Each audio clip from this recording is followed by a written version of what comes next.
क्या आपको भी आईपीओ अलॉट नहीं होता है या बार बार अप्लाई करते जा रहे हैं और आपके पास भी ऐसी समस्या आती है कि आपको किसी भी कैटेगरी में अप्लाई नहीं होता? तो ये 5 चीजें हैं जिनको आप जरूर करिए। पहला, आप अपने अकाउंट में ये चीजें चेक करिए कि मैं किस दिन अप्लाई कर रहा हूं, first day, second day, third day.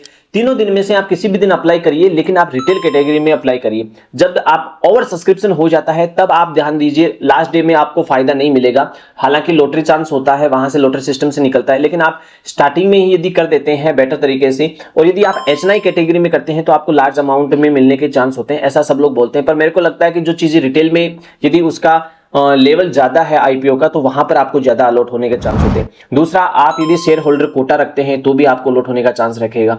तीसरा, यदि आपके पास में घर में बहुत सारे मेंबर हैं, जैसे दादा दादी, नाना नानी, पापा मम्मी, चाचा चाची, ताऊ, कोई भी एक्सपर्ट जिनके साथ आप रहते हैं, आप उनके अकाउंट्स में मल्टीपल टाइम फ्रेम पे आप यूज कर सकते हैं। जैसे मैं अपने चाचा चाची के अकाउंट में, मैं दादा दादी के अकाउंट में, मेरे अकाउंट में, वाइफ के अकाउंट में, सबके अकाउंट में आईपीओ अप्लाई करता हूं, तो किसी न किसी के अकाउंट में आईपीओ अलॉट होने के चांस होते हैं। इस प्रकार आप यूज करिए। ये 2-3 चीजें ही होती है, बाकी आईपीओ में किसी चीज का स्पेशली ध्यान नहीं रखा जाता है, क्योंकि सारा का सारा सिस्टम अलॉटमेंट होगा वो लॉटरी सिस्टम पे होता है। बाकी सब चीजें आईपीओ के बारे में होती है वो सब बोगस होती है कि ऐसे इस टाइम में अप्लाई करने से ऐसा होगा, वैसा कुछ नहीं होता है, सब ऐसे ही होता है।